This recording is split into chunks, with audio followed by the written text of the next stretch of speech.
yes, he did apologize, and I'll be reading that to you. He has renounced his past controversial comments on the terrorist groups, including Taliban and Al-Qaeda. He said he was young at the time he made those radical comments, adding that he's now matured and that he knows better. This he said while answering questions on his daily Ramadan lecture at the Anor Mosque in Abuja. And part of what he stated was that for 15 years, I have moved around the country while educating people about the dangers of terrorism. I have traveled to Katsina, Gombe, Borno, Kano states, and Difa in Niger Republic to preach against terrorism. I have engaged those with Boko Haram ideologies in different places. I've been writing pamphlets in Hausa, English, and Arabic. I've managed to bring back several young persons who have derailed from the right path. Some of the comments I made some years ago that are generating controversies now were based on my understanding of religious issues at the time, and I have changed several positions taken in the past based on new evidence and maturity. I was young when I made some of those comments. I was in university. Some of the comments were made when I was a teenager.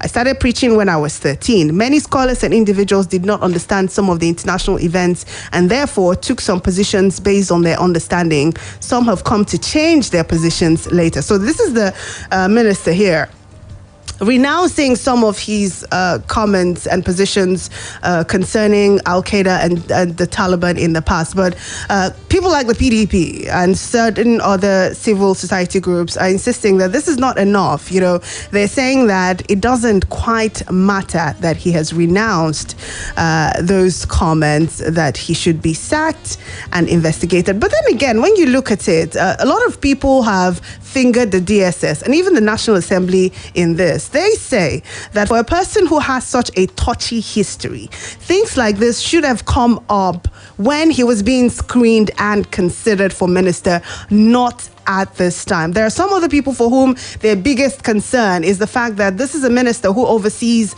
our digital database, especially considering the recent drive to get more and more Nigerians registered on these databases such that they have their names and they can be identified. And of course, you know what happens when you are on a database, you can be tracked. Information about you can be easily gotten, and certain people are saying that it is risky for a man who has such a history to be in charge of Nigeria's communications and digital economy ministry. So there's a lot, as you can imagine, on this issue. I'm going to quickly get Toba on the line so that we can have the conversation. As I said, we're trying to beat time here. I don't want to not do this, so I'm going to be rushing through it. You please bear with me. Hopefully, in all through this rush, we have a period of time where we actually get you to contribute as well to the conversation. I'm trying to connect so that I can call Toba on the phone now. And as soon as we have Toba on the line, we'll do this quickly enough. Now, my question, one of my questions to Toba will be, he has said that, yes, he said these things. At the time that he said these things, he was young, he didn't know any better. So, isn't that enough? Should we hold a man down for ideologies that he held in the past? Why is it so hard to believe the man when he says, I have repented, I no longer have these views, I was ignorant, I didn't know any better, but now that I know better, I will do better? Why is it so hard for us as Nigerians to let go? Hello, good morning, Toba. Nice to have you join us this morning. Good morning, Charity. Good morning to our esteemed listener too. Great pleasure being on the program once again. Absolutely. Always a pleasure. Even though today we're talking something touchy. And I know that you have been following this. Yeah? Hello, Toba. Can you hear me? I can hear you. Okay, great. Let me first of all ask you, what was your reaction the first time that you heard of the controversy surrounding the Minister of Communications and Digital Economy about being a sympathizer of certain global terrorist group? How did that strike you? Maybe when it came to the attention of most Nigerians, that wasn't when I got to hear about it. I had actually seen, things on social media that is proud to this time that said, the minister has, extremist views. Yes. That is, even if you remember, there was a controversy with the Nigerian Diaspora Commission headed by Abike Dadiri, which was trying to allude to the fact that the minister has, extremist views. Yeah. There was also another instance where, I think the president came back from abroad and he was, he shakes dignitaries lined up, to welcome him. Yes. And the minister, that is Pantami, I think he was the one that, kind of welcomed him first, shielded the president from shaking a woman on the that is on the queue.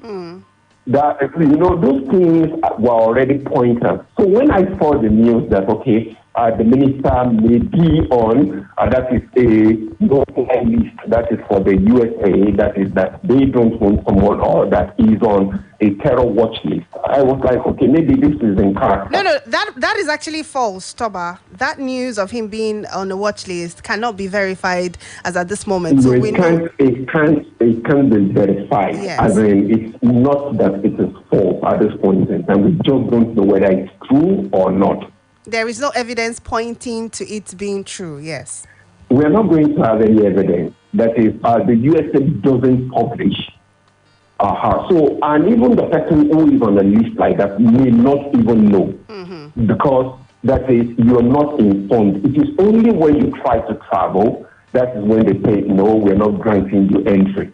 So, except the minister, goes to the USA, that is when we would be able to say authoritatively that this man is not on the watch list. Okay.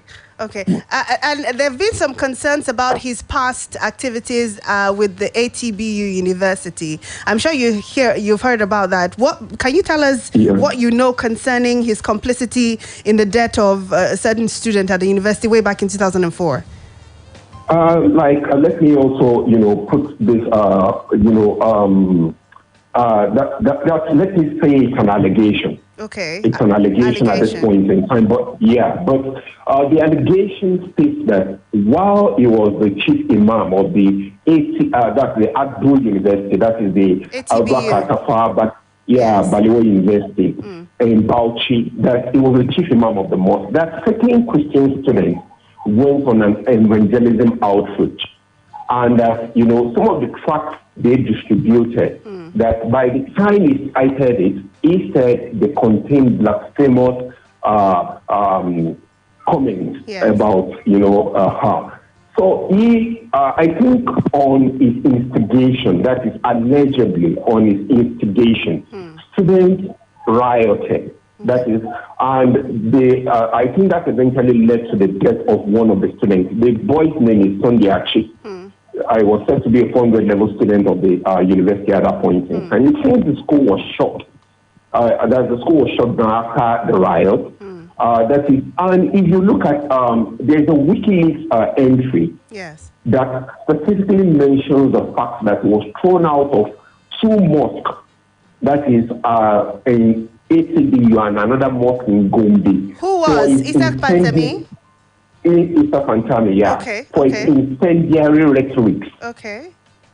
So if you look at that, if you try to correlate, the information from what was said to have happened to that particular student, and the fact that they said it was, taken out of those two mosques, it was expelled from those two mosques, then I think we should be saying there's a positive correlation between these two information. Okay, but perhaps he does have a very touchy history and not such a great one. And he has apologized. He did apologize. He renounced some of those positions that he had in the past. Should we continue to hang the man for ideologies that he once had? Can't people have a change of mind, or that doesn't apply for ideologies? Do you think?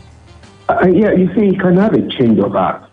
It's just like Shekau, coming out tomorrow and saying, yes, I feel very sorry for all the things I have done. Those things I did at the time when I was misguided. Are we going to make Shekau Minister of Defense?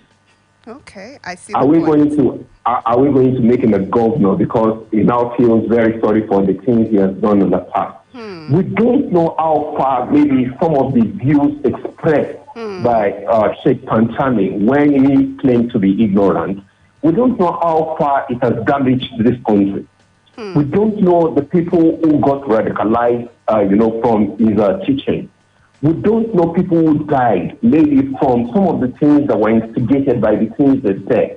If he feels sorry now and he said he has, he's more matured now and he understands things better now, he should go out in a private capacity and try to make right, those wrongs that he has actually instigated in the first place. But he shouldn't be doing that from a position of authority. It's an insult.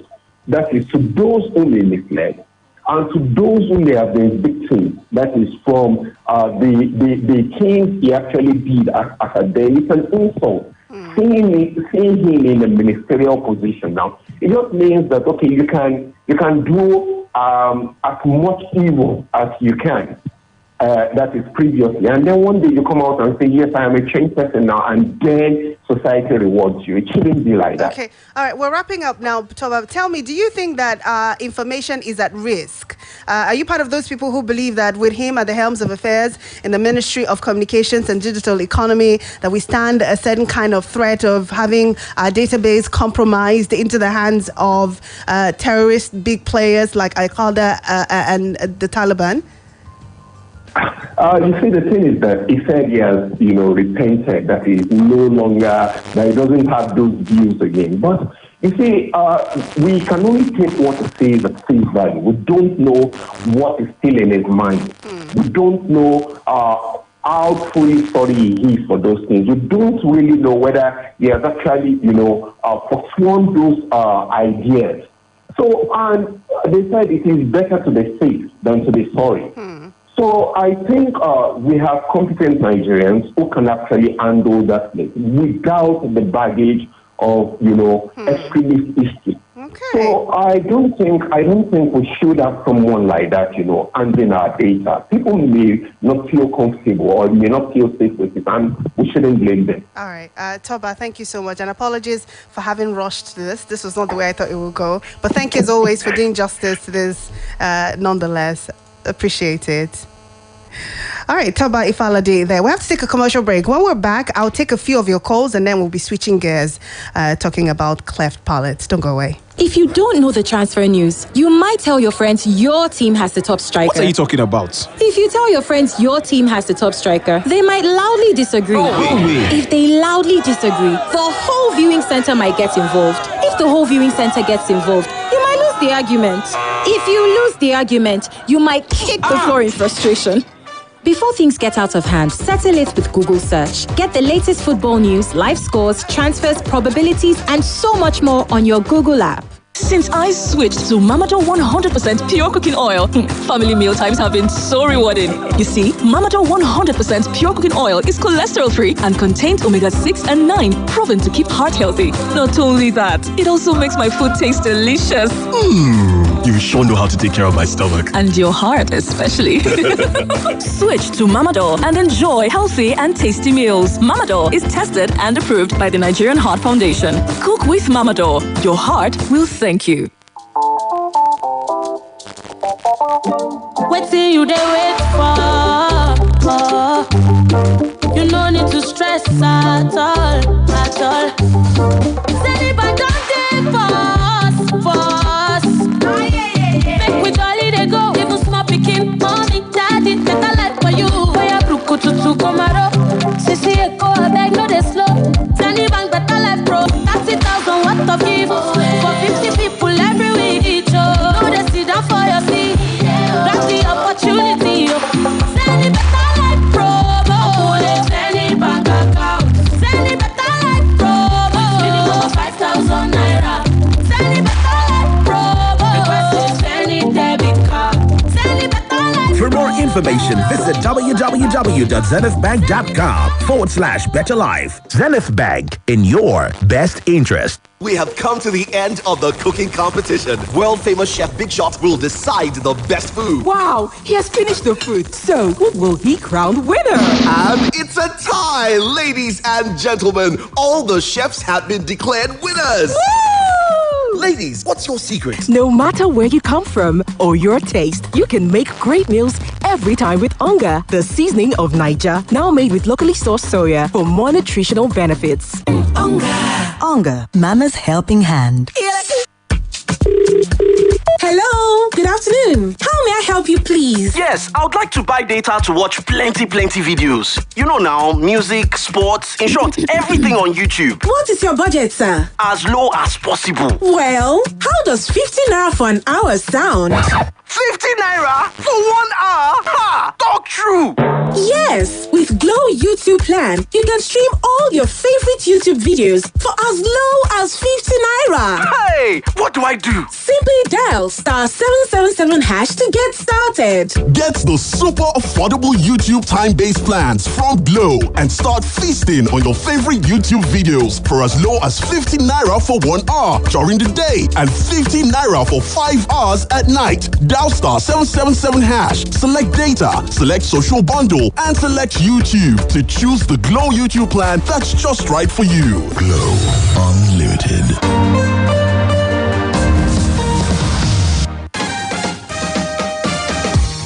King's my dream, no. That King's my dream, Do you know you can bake a cake for as little as 1,000 naira? You don't believe? With new Devon King's margarine. Enjoy yummy, buttery taste and softer, fluffier texture on all your cakes and pastries.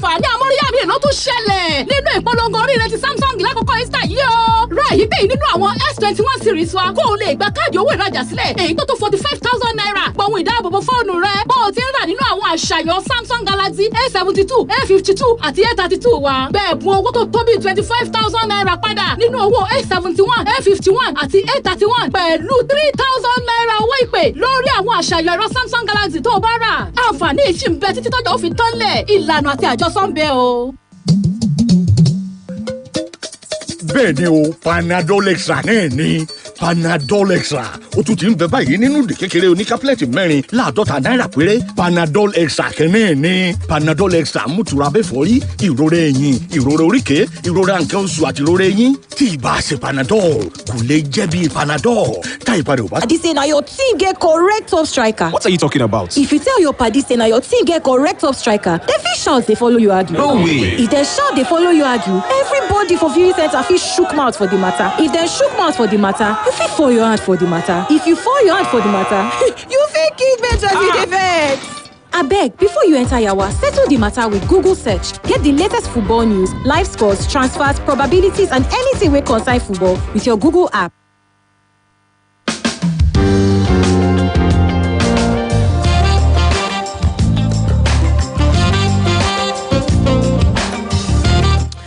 Ladies and gentlemen, thank you so much for staying with us. If you've just joined us, it's Beyond the Surface on Splash 105.5 FM. Monday morning, 26 minutes past 8 a.m. I just had an interview with Toba Ifalade concerning this huge controversy with Pantami. And the question is really, there's been calls for him to resign. There's been calls for his sack. The man himself has said that he has renounced some of the comments that he made in the past. So I'm asking you, having made that he needs to resign and let go of the position, that's what we're going to be talking briefly for about 5 minutes. And then we move on. The phone lines are live. Hello, good morning. Yeah, good morning, Chacha. Hi, good morning. Yeah, this is Dr. Mark. Good morning. Great to have you. Yeah, this is my opinion. Okay. You see, Isa Patani has bad precedents. Let us leave the side that the House of Assembly that were supposed to investigate this through the DSS did not do anything. But if he's coming out to tell us that, yes, he has denounced that his belief is no more with the bandits and all that. That is his word. He was never with bandits, so he didn't say he was with bandits. No. He was supporting whatever the Al-Qaeda was into then. Okay. if you read some of the things about him while he was in school, he was a mini terrorist. He was against the Christians. He was a Muslim fanatic. So what we need to talk about is his words are not enough now. Do you understand? What would be enough? Outside work, his words are not. He needs to step down from that position and be investigated. Do you understand? He needs to be investigated, but he cannot be investigated while he's still occupying that position. The country is already under a siege of these attacks from terrorists here and there. So one of the reasons why we cannot also allow him to remain in that position is because he's handling a very crucial issue that has to do with our registration. Okay. All right, Dr. Mark. Nigeria's information on his table. Okay. So we need to be investigated, and I'm also suggesting that he needs to leave that position and before his investigation starts. He can't remain in position Thank you very much, Dr. Mark. Hello, good morning. Hello, are you there? Yes, I am. Hello, sister. Good morning. Good morning, welcome. Yeah, this is Shegun from Ibadan. Did I hear Shola? No, Shegun. Okay, Shegun. Great. Shegun, please go ahead. Do you think he should resign? His apology, is that enough?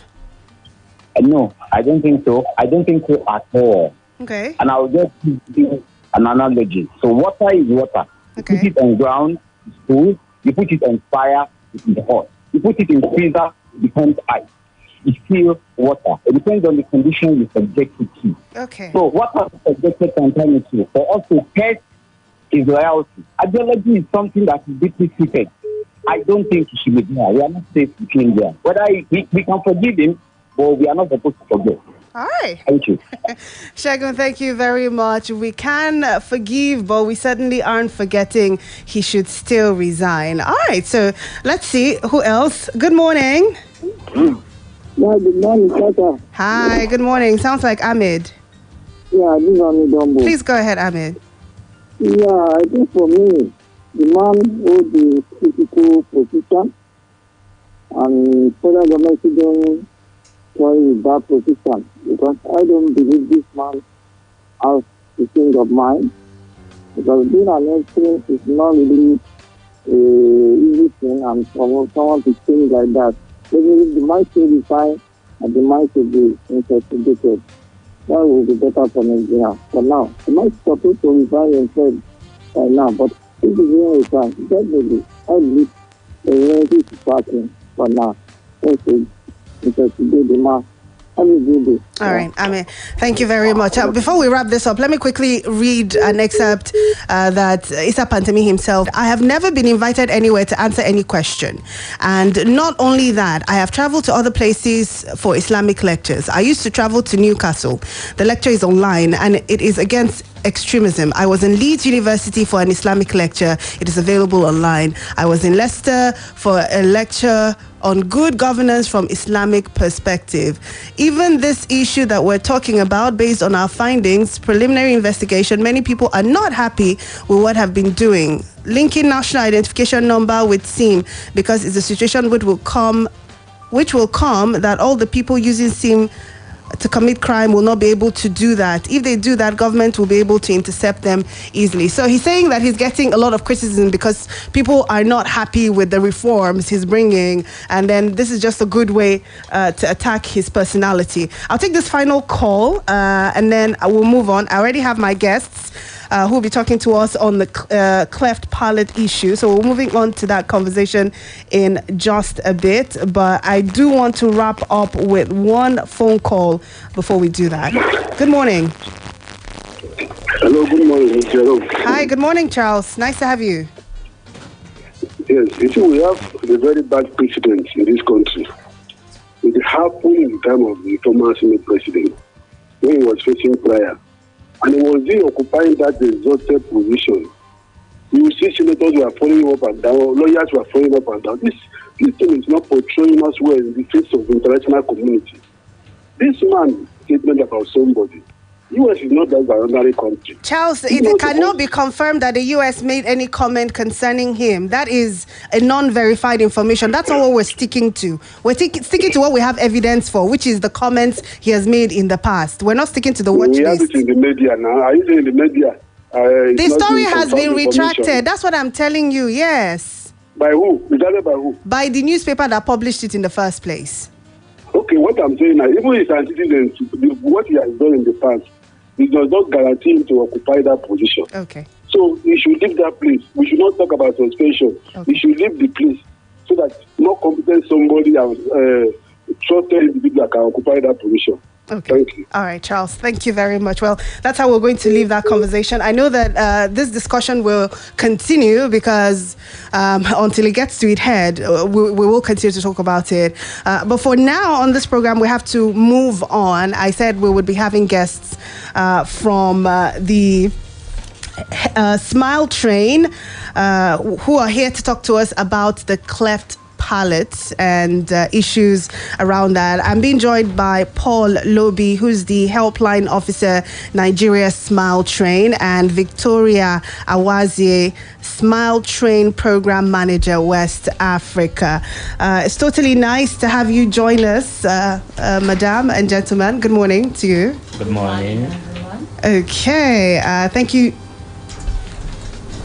Yeah, thank you for being here. So, cleft palate is an opening or a split in the roof of the mouth that occurs when the tissue doesn't fuse together during development in the womb. And it is rare, but there are people who have this medical condition. Can I call it that? Is it a medical condition? Mm-hmm. Tell us more about cleft palate and how it happens that people develop this rare situation. Okay. Cleft lip and cleft palate is a congenital deformity. What does that mean, congenital? That's how they are born with it. Okay. And when the baby is forming in the womb, at the first trimester of the pregnancy, that's when all this occur.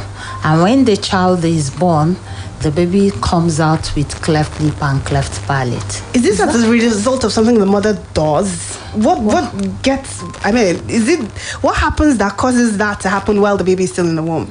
There are so many things that could cause it. It's not just, it could be environment, it could be hereditary, it could be a lot of alcohol when a woman is pregnant, it could be radiation. There are so many things that could cause it, which there is no particular one that been stamped that this is the only cause of it. So many things could cause it. And it's not a cause. When a child is born with cleft lip and palate, there is solution. And that's why we are here today to let the world know. So many children born with cleft lip and palate barely see their first birthday. Some of them are killed at birth, but Smile Train has a solution. And what is the solution? Simple surgery. How rampant would you say the cleft palate situation is in Nigeria? Do we have data that supports the numbers of children that are born with this condition in Nigeria, and how many of them eventually end up getting surgery at the end of the day? Okay, from WHO statistics, 6,186 children are born yearly. That is registered birth in Nigeria. Wow. But the incidence is high at the northern part of Nigeria. Anybody could give birth to a cleft child. It's not a particular, we won't say it's like this as this you have them, but from the northern part of Nigeria, we tend to have them more cases. And in Nigeria, Smile Train have treated almost 30,000 free quality cleft surgery, and all the patients are doing well. Okay, I want to put this question to Mr. Paul Lobi now. I mean, if I have a child who has the cleft palate and I'm hearing this, of course, I'll be excited. This is solution. How do I go about it? Your Nigeria Smile Train NGO, how exactly do you guys find these children and what are the processes? Okay, just for starters, Smile Train is an international organization. Okay. As a matter of fact, Smile Train is the world's largest cleft-focused organization in the world, with partners. Let me take you up on that. Why? Is it because this is an issue that a lot of other NGOs don't pay attention to? Why the focus on cleft palates on the part of your NGO? Okay, I don't know about other organizations not taking it up, but, Smile Train, right from inception, from the founder, late Charles B. Wang, that has been his focus, just treatment of cleft. So we've not delved into any other medical condition, but just cleft, focusing on cleft. Okay, so if I'm a parent, how do I reach across to you if I want my child to be operated upon? What are the processes? All right, great. Okay, so just like we said, Smile Train has partners across the 36 states of Nigeria and the FCT. Okay, and also we have a toll-free line, which is the cleft helpline. That's 0800 764 5364. That line was established just for easy referral and easy treatment. So we want to make it possible that if a child is born with cleft today, at least there should be a solution. There should be a way out for them to get access to treatment. So just like we said, we have partners across the 36 states of the Federation plus the FCT and different partner hospitals that partner with Smile Train. So if a child is born, you just walk up into one of our treatment centers and they'll do the routine checks, and if everything checks well. Can you tell us who your partners are here in Oyo State? Okay, in Oyo we have a partner at the University College Hospital. Okay. Yes, they are one of our Smile Train partners. So you're guaranteed a free surgery for your child. Completely free. I know it's strange because we're in Nigeria, yes. but that is what it is. Oh my God! Smile Train has been operating in Nigeria since 2007, and if you by chance run into any of our patients who had benefited from our surgeries, they'll tell you it's entirely free.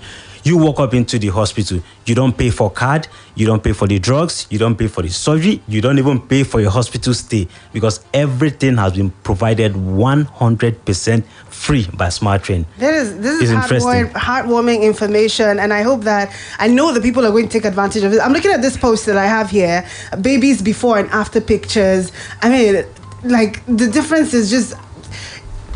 I can imagine the psychological hell that these children would have to live through for those who end up growing up with this condition, because it's totally deforms your face. And now you're saying you don't even have to, parents don't have to watch their children go through this because there is a solution that is absolutely free. That's correct. Before now, we used to have a lot of backlog of patients, older patients. We've treated patients about 60, 70 years old.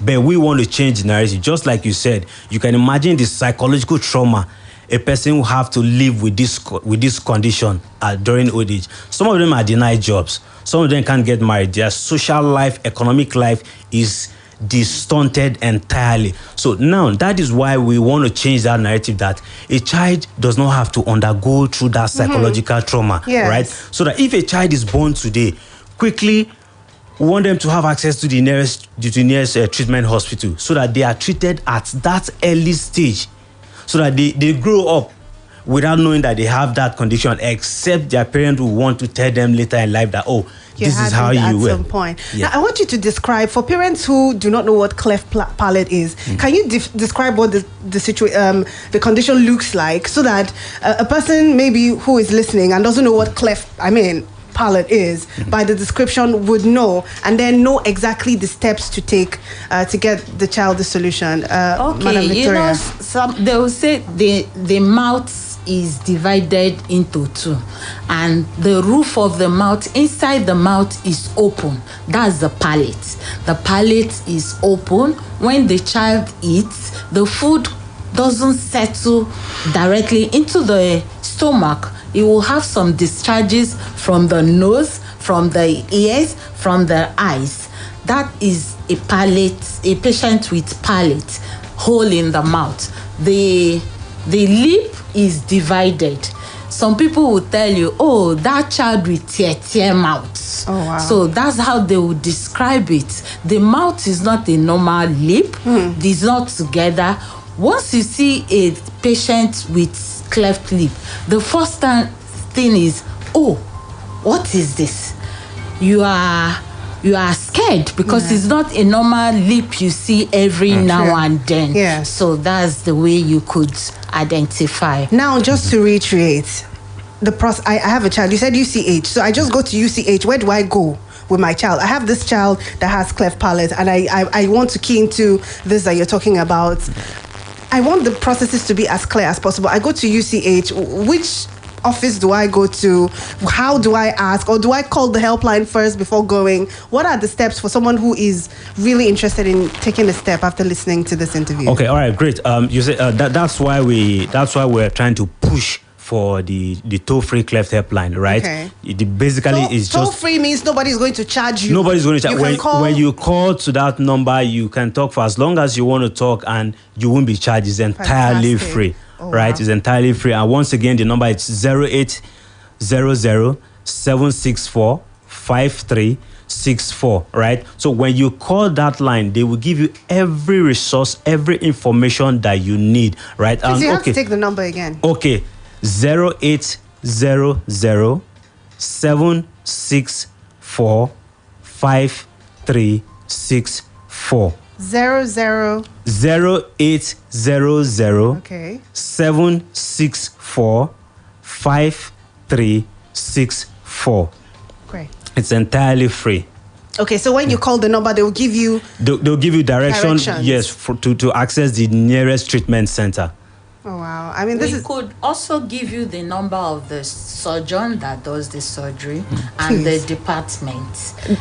The department in UCH is a plastic department. Okay. Once you get to plastic department, the nurses are there. They are already trained. They are informed. Once they seize a patient with cleft, they say, "Oh, this is smile train cases."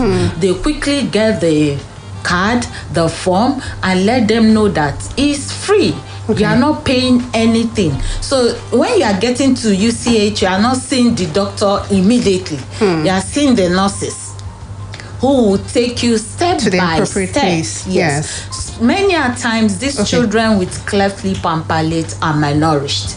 A lot of them also go through nutrition program which Smile Train support them free. Our time is up. We really have to go, but I mean, there's no gainsaying the fact that this is a very laudable initiative. It's so heartwarming to hear how completely free this is, and I believe that a lot of people who find themselves in this situation will take advantage and contact the helpline one last time. That's correct. 0800-764-5364. Right. It's a 24/7 operated helpline. All right, Mr. Paul Lobi, Helpline Officer, Nigeria at Smile Train, and Mrs. Victoria Awazi, Smile Train Program Manager for West Africa. Thank you so much for joining us this morning. We appreciate it, and thank you for the great work you're doing. All right, thank you for having us. Thank you for having us. That's our show for this morning. Thank you for being a part of it. Ronnie will be here tomorrow for the Morning Splash. My name is Charity Jerome. Enjoy the rest of your Monday morning.